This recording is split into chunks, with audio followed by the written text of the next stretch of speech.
Hello दोस्तों, आप सभी कैसे हैं? उम्मीद है कि अच्छे होंगे। आज हम लोग इस वीडियो में 12th के बाद क्या करें इसके बारे में जानने वाले हैं। क्योंकि कई सारे बच्चे जो है इस सस्पिशंस में रहते हैं कि 12th के बाद क्या करें, किस डायरेक्शन में जाएं, क्या प्रीफेयर करें जो अच्छे हो, जिसमें हमारा जल्दी जॉब लग सके, या फिर बहुत कोई बड़े-बड़े जॉब के लिए भी जो है चाहते हैं, तो उसके लिए जो है भाई सही डिसीजन लेना सबसे बड़ा जो है यहाँ पर मेन कारण होता है बच्चों के लिए। ठीक है, तो हम लोग जो है चलिए इस 12th के बाद क्या करें इसके बारे में जानते हैं। ध्यान दीजिए, आपको 4 पॉइंट बताएँगे। उस 4 पॉइंट में से जो है आपको 2 पॉइंट जो सारे बच्चे के लिए सही कैपेबल होता है, उसमें से जो है आपको 2 पॉइंट ये दिखेगा, और जो 2 पॉइंट है वो 2 पॉइंट उन बच्चों के लिए है जो आगे खासकर पढ़ना नहीं चाहते या पढ़ने में भी जो है कैपेबल नहीं है।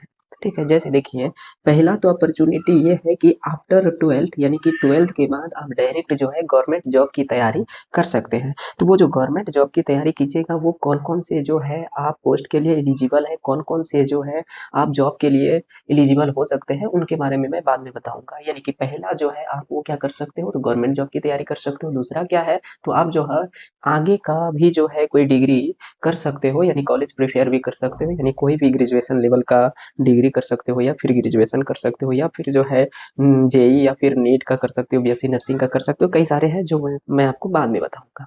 अब आइए हम लोग थर्ड पॉइंट को देखते हैं। और ये थर्ड पॉइंट जो है, ये थर्ड पॉइंट उन बच्चों के लिए है जो बच्चे बिल्कुल आगे नहीं पढ़ना चाहते हैं, या फिर जो है वो पढ़ने में कैपेबल नहीं है।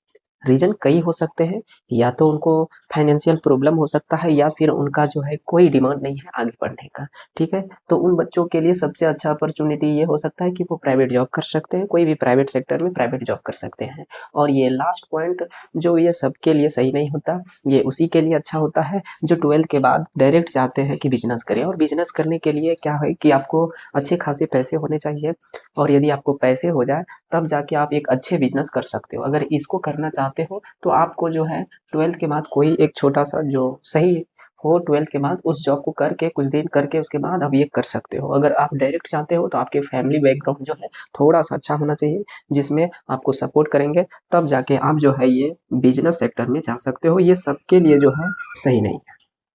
ये उन बच्चों के लिए है जो नहीं बिल्कुल चाहते हैं पढ़ना, या फिर फाइनेंशियल प्रॉब्लम है, ये उनके लिए है।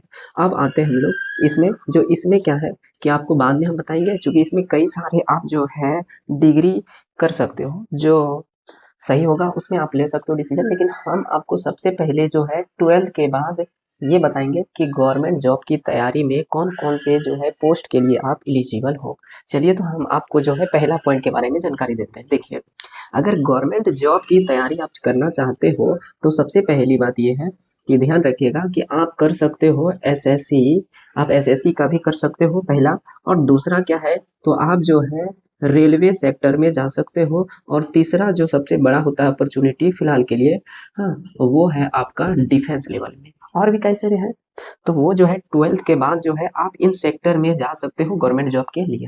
अब इसमें भी जो है सेक्टर आ जाता है, कई सारे जो है पोस्ट होते हैं जिसमें आप 12th के बाद कर सकते हो, और कई सारे पोस्ट होते हैं जिसमें आप 12th के बाद नहीं कर सकते हो। तो देखिए, इसमें आप 12th के बाद जो भी पोस्ट है उनके बारे में आपको बताता हूँ, जो आपको सही लगे उसके बारे में आप करना। जैसे देखो, इसमें जो है एसएससी में दो ऐसा पोस्ट है जो 10th लेवल का होता है, जैसे मल्टीटास्किंग जो है स्टाफ, यानी कि ये जो है एमटीएस जो होता है, ये कर सकते हैं आप। और ये जो है 10th स्टैंडर्ड होता है, यानी कि 10th लेवल का होता है।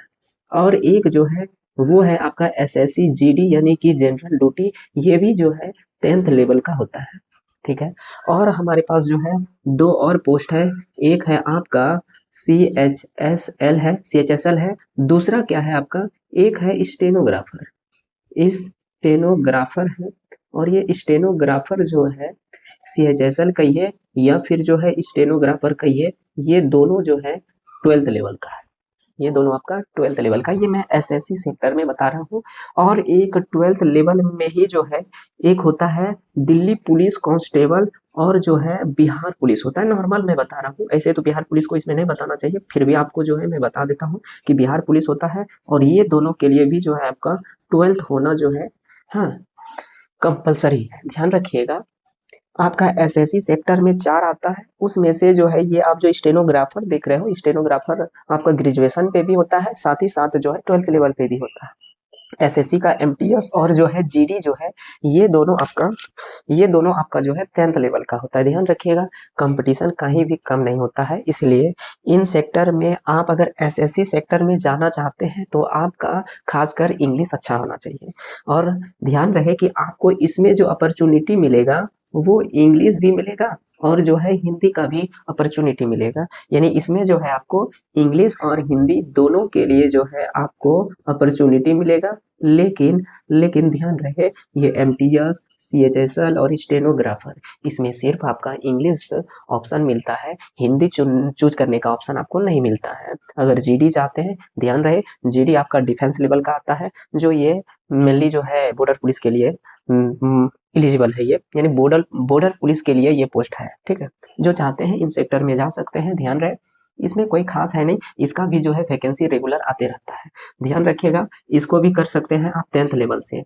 मेनली क्या प्रॉब्लम है आप सभी के साथ कि इसमें और इसमें और इसमें, ये सेक्टर में आप तभी जाइए जब आपका इंग्लिश स्ट्रांग हो। इंग्लिश स्ट्रांग नहीं है तो ध्यान रखिएगा कि आप इधर जाएंगे तो आपका समय लॉस होगा, क्योंकि इसमें जो है आपका एसएससी का कोई भी एग्जाम में जो है 100 मार्क्स का जो है एग्जाम होता है, उसमें से जो है 25 इंग्लिश रहता है, 25 रीजनिंग रहता है, 25 मैथ रहता है और 25 जो है जीके रहता है। जीके में ही आपका आ जाता है साइंस। इसीलिए ध्यान रखना है कि इंग्लिश अगर है आपका अच्छा तो आपको जो है यहाँ पर दिक्कत नहीं होगा। ऐसे इंग्लिश सबके लिए तो ऐसा नहीं है कि आपका भाई कमजोर होगा, चाहेंगे अगर आप मेहनत करेंगे तो हो सकता है, जिनको अच्छा लगे वो जा सकते हैं। ये हुआ हमारा एसएससी सेक्टर का। और दिल्ली पुलिस भी जो है ये जीडी के तरह ही है, कोई खास नहीं है। और ये बिहार पुलिस बहुत ही जो है इजी एग्जाम है, इसमें भी जो आपको कोई खास जो है ना नहीं करना पड़ता मेहनत। लेकिन जो है ध्यान रहे, इसके लिए 12th होना अनिवार्य है। जो आप लोग कर चुके हैं उनके लिए ये ठीक है। चलिए, एसएससी के सेक्टर का हम लोग समझ गए। अब आइए रेलवे के सेक्टर में। देखिए, रेलवे के सेक्टर में आपको अधिक तो अपॉर्चुनिटी नहीं मिलता है, लेकिन एक दो बता सकते हैं। जैसे आप ध्यान रखिएगा, एक है ग्रुप डी, ये ग्रुप डी जो 10th लेवल का है, ये 10th स्टैंडर्ड का है। और एक जो है वो आता है एनटीपीसी, ये आपका 12th लेवल का होता है। ध्यान रहे कि एनटीपीसी जो है, ये एनटीपीसी जो है ग्रेजुएशन लेवल और 12th लेवल दोनों का होता है। आपको जो है मिलेगा अंडर ग्रेजुएट लेवल में, तो उसमें आप भर सकते हैं। ठीक है, ये हुआ आपका रेलवे लेवल का। अब आइए यह डिफेंस लेवल में। हम लोग डिफेंस लेवल में थोड़ा अलग से देख लेते हैं। ये जो डिफेंस है, ये जो आपका डिफेंस है, डिफेंस में आपको कई सारे अपॉर्चुनिटी मिलते हैं। जैसे देखिए, एयरफोर्स हो गया आपका, उसके बाद जो है आपका नेवी हो गया, उसके बाद जो है कोस्ट गार्ड का हो गया। ठीक है, और देखिए और भी इसमें एक ऑप्शन मिलता है जिसमें आप एनडीए कर सकते हैं, ये भी पोस्ट है आपके लिए। यहाँ पर कई सारे आते हैं, जैसे नेवी में कई सारे हैं। एयरफोर्स में जो है टेक्नीशियन और नॉन टेक्नीशियन दोनों का होता है। इसमें एक्स ग्रुप जो होता है वो होता है आपका टेक्नीशियन, और वाई ग्रुप जो होता है वो होता है नॉन टेक्नीशियन। अब नेवी में जो है 3 पोस्ट होते हैं। एक एमआर होता है जो मैट्रिक लेवल का होता है, और एसएसआर जो होता है वो आपका हो जाता है, चूंकि एसएस एक मतलब डबल एआर का भी था, यानी कि एआर का भी था, लेकिन वो अभी आर्टिफिशियल जो है वो वाला पोस्ट हटा दिया गया है। अभी जो है एसएसआर लेवल में ही जो है 2 वैकेंसी है, कि एक कहिए टेक्नीशियन और एक कहिए नॉन टेक्नीशियन। टेक्नीशियन में मेडिकल सेक्टर में भी आपको देखने को मिलेगा, और एक जो है नॉन टेक्नीशियन वो डायरेक्ट जो है आप सैनिक के रूप में जो है सेना के रूप में तब्दील होते हैं। तो भाई आपके पास डिफेंस का ये सारे मतलब 12th के बाद का देख रहा है पोस्ट। ऐसे भी आपका कहा जाए तो कई सारे जो है आर्मी का पोस्ट होता है, तो वो इसी में आ जाता है। आर्मी का भी कई सारे सेक्टर जो है इसी के अंदर आते हैं। कई सारे जो है डिफेंस में आते हैं, जैसे असम राइफल भी आते हैं, आईटीबीपी, कई सारे पोस्ट इसमें है, बीएसएफ, ये सारे सेक्टर जो है लगभग इसी के अंदर आ जाता है डिफेंस में। तो ये आप चाहते हैं कि भाई सेना में अगर आप जाना चाहते हैं तो आप इस चीज़ों को अधिक प्रीफेयर दें और इधर की तैयारी आप करें। अगर फिजिकल फिटनेस अच्छी हो तो आपको कोई खास नहीं करना होता है। ध्यान रहे, यहाँ और ये तीनों मतलब ये चारों जो दिख रहा है, ये चारों में इंग्लिश आपका जो है कंपलसरी रहता है। थोड़ा सा ध्यान देना होगा, इंग्लिश अगर है तो इनमें आपको जाने में कोई दिक्कत नहीं है, आप इधर जा सकते हैं अगर डिफेंस में चाहते हैं आप जॉब तब।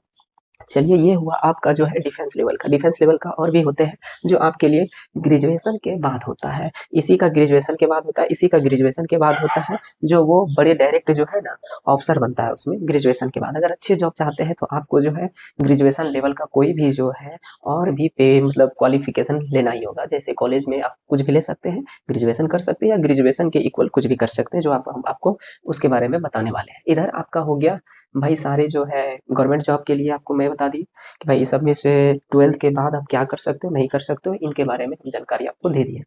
ध्यान रहे कि अब हमको लगता है कि वीडियो थोड़ा लॉन्ग हो चुका है, इसीलिए मैं चाहता हूँ कि आपको जो है नेक्स्ट वीडियो में सारे कोर्स के बारे में बता दूंगा। और ये जो है इनके बारे में अगर आपका कोई भी डाउट हो, कुछ कोई भी प्रश्न हो, तो वो आप जो है कमेंट में लिख सकते हैं, बोल सकते हैं। आप अपना जो भी डाउट है वो पूछ सकते हैं। आज के लिए इतना ही, धन्यवाद।